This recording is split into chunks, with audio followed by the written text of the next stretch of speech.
BodyBags, where horror lies. Hey guys, Rob from Georgia here with you, aka VHS82 apostrophe. I am your regular Wednesday evening host here at BodyBags. Man, I thought I knew what I was going to do, but I decided to switch things up last second, and I'll tell you why. First of all, you see what I'm doing, right? 30 Days in Hell, let's just call it the definitive, exhaustive making of Rob Zombie's, perhaps maybe his masterpiece. Not saying it is a masterpiece, but saying it is maybe his best effort, although Lords of Salem is pretty wild. But anyhow, the making of The Devil's Rejects. No one's ever reviewed this. I've wanted to review for quite a while, and as we near in about a week or so, I'm going to have some time, and so I'm very seriously considering taking a in-depth look at all three films of his Firefly trilogy, starting with, of course, House, and then moving on into Devils, and then moving on into Three from Hell, and do it like a three-part thing, right? And so anyways, I thought, perfect place to start. Let's just start with the documentary that I wanted to see, haven't seen, and I thought, you know what? I watched it last night for the first time. 2 hours and 25 minutes. Dang. I want to say it's a five or six parter. You've got a scene index, although they don't really tell you which, how it's broken down in terms of it. Really, what it is it's a 5 or 6 parter. I can't remember for sure, but it's really the 30-day shoot. And so you basically really go day to day to day, and integrated within that 30-day shoot. Now, you're not going to see every single day, but you will get a basic outline gist. It's like a third-party shot diary, although Craig Weaver is credited as the cinematographer for this documentary, not for the film, of course, but for the documentary.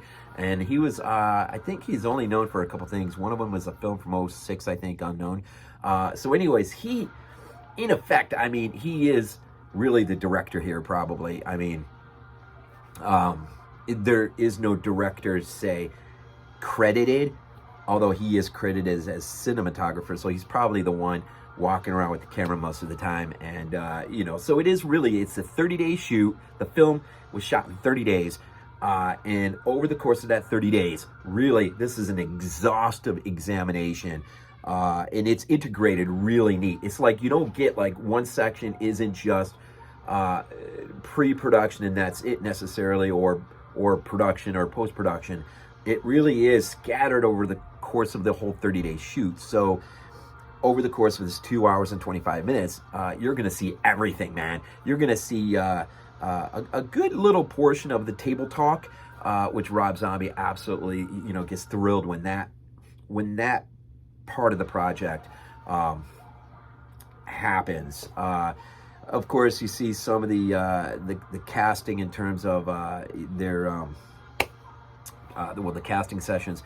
A lot of the makeup, prosthetic effects, Wayne Toth. Really, Marco Black, the first assistant director, Mike Elliott, the producer, Brent Morris, the co-producer, and Wayne Toth, special effects, really get front and center of this documentary. And of course, Rob Zombie, right? And then, you do have Phil Parmet, cinematographer, of course, comes in, and, much of the cast, if not, I would say most of the cast. Your main, at least, Sid Haig, Bill Moseley, Sheri, Zombie, William Forsythe. Whether it's interviews or saying things here and there, you see location visits.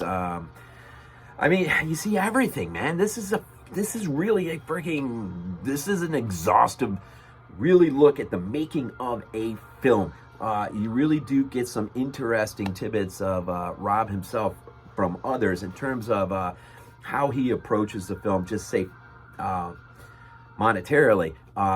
They had a budgeted figure And that budgeted figure, because Rob is always at, less is better. And, in a lot of the location shoots where they would go, they didn't have to make that stuff. They just found the place. And a lot of these buildings and places were abandoned anyway. So all they do is show up, bring their equipment in. In fact, I think it was Captain Spaulding's residence. They didn't do a thing. They basically just went in. It was an abandoned house out in the middle of nowhere. And they basically just went in and shot the stuff that they needed to shoot inside. And so, it's an amazing, you get the whole gambit of everything. Anything and everything that is applicable to making a film, pretty much, you see in this documentary within the 2 hours and 25 minutes. Now, I would say it's...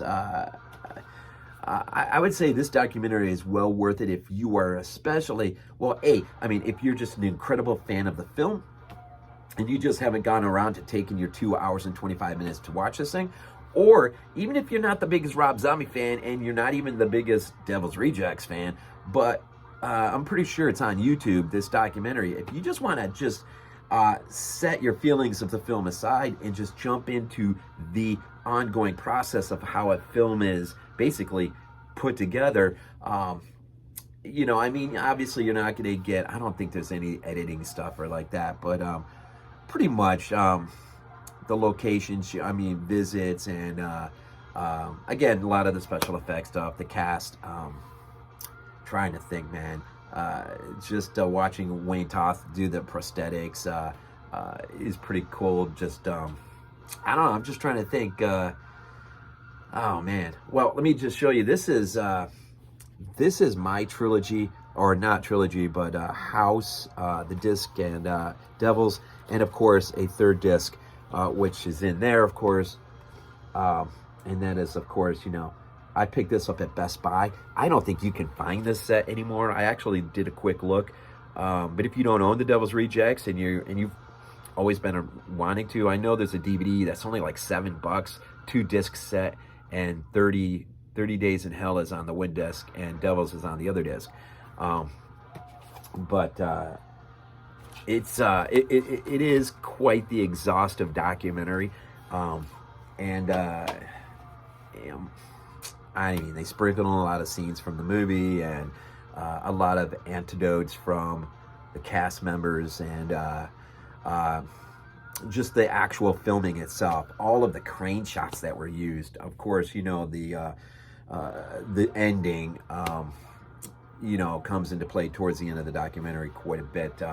Just getting in the head of some of the cast members as well, William Forsythe, and there are other documentaries that do a better job, but some of that stuff a little bit spills over into this. Some of the things I heard William Forsythe say, I've heard him say in another documentary. But just to kind of see the whole thing laid out in such a, I don't know, man, in an exhaustive approach. I keep saying that, but it is, man. A documentary that basically runs 2 hours and 25 minutes. I know there are documentaries and stuff that are a whole lot longer, but they're broken up into very convenient sections of, you don't have to sit there. I know Phantasm has the incredible one Friday, and there are some great documentaries out there. But in terms of just taking a few hours and really immersing yourself into a film ground level, man, and just watching this thing from the very opening stages to its concluding moments in terms of them saying goodbye to one another, the actors and stuff, and Rob giving his thanks to those and all the work that they poured out, during the shoot. It's so I, if I'm gonna talk about the trilogy per se, I thought this would be a good way of just, let's see what this thing's really about. And I was gonna say the only thing I would change about is just the menu screen and just a better way of just breaking things down and telling you what. But like I said, really it is a 30-day shoot, and so you're really starting with day 1 and you don't conclude until day 30. And it's sort of a lot of stuff is just sort of sprinkled or integrated in across the entirety of it. So it's just sort of like day 1, here we go, day 2, here we go, day 3, here we go. And it is a little, I put it in a little bit late last night, and so around day 22, I'll be honest, I was kind of like, all right, come on, let's go, let's get on to the end. But still, I thought it was a pretty nifty thing to behold in terms of just, again, the grand approach of a film as it is laid out. And you do learn a lot about Rob via this documentary in terms of his approach to filmmaking, some of the things that he really wanted out of this thing, and the things he got, and maybe I think a few things that he didn't necessarily.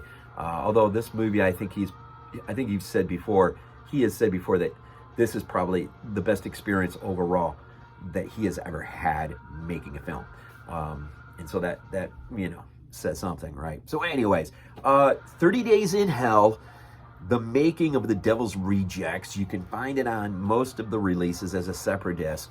You cannot buy it by itself, but someone has uploaded, I think, both or the multiple parts up onto YouTube, so it is there too if you don't own the discs or anything. And again, this is week 486.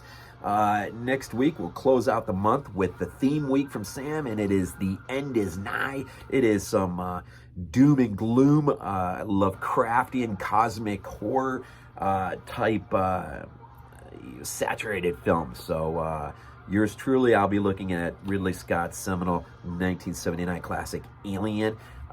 Really, really, really saturated with some Lovecraftian cosmic doom.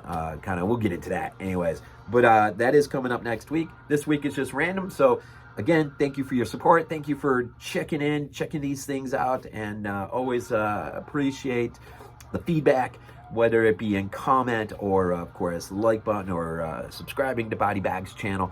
And each of these guys throughout each and every day just does a fantastic job. We have had the same full crew. I don't know how long now, but it has been quite a while, and it has been pretty flawless in terms of every day being filled out. And so that is a remarkable thing, and one I'm very appreciative of. Anyhow, as always, Super Bowl this weekend. Got that, and whatever else. Again, thank you. BodyBags appreciates it. As always, go Bills.